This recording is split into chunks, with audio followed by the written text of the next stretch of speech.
Hello and welcome to another video of the Pen Fans series. My name is Appelboom and today we have a very special guest. We have a former minister of the Dutch government. First, he was Minister of Science, Education and Culture, and after that he was also Minister of Interior and Kingdom Relations. And nowadays he is an entrepreneur. We have 3 questions for you, Mr. Plasterk. So the first question that we have for you is, how did you get into fountain pens? I guess it is because my first writing at school was still with a dip pen. So I learned to, I think it's privileged that I learned. It was just 1 or 2 years because then the whole school moved into, ballpoints, of course. So then later I started using a dip pen for drawings. And then, when I could, I went back to fountain pen.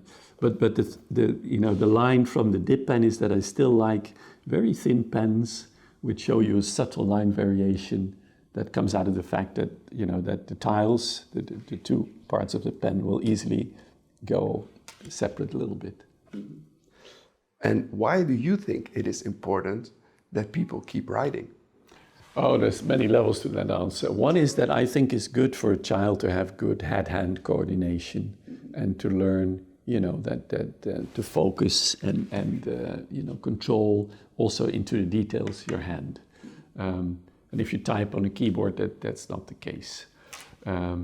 Second is that, I see children now who don't even know the difference between a capital letter and what's formerly called an undercast, right? In Dutch we call it a big letter and a small letter, and that's precisely how they view it. So they would write the letter H like that, even in the middle of a word. And I think that's a loss, right? Because they're 2 different fonts, they're 2 different letters, I should say, not font. So I think it's also, would be ways to, if we lose that. And finally, 2 things. One is people appreciate it if you send them a postcard or something which is handwritten. But also sometimes you're forced to write in handwriting. If you then write like a 12-year-old and you're an adult, it looks so weird, right? And all of that, is best done if you write with a pen, with a nib, with a fountain pen. And what is your top tip for someone that is using a fountain pen? Well, I think you have to enjoy the writing itself, and also, do that as a favor to yourself, to take the time to enjoy the writing, and be aware that it's really a trio. The pen is important, the ink is important, because the flow may depend on the type, and the paper is important.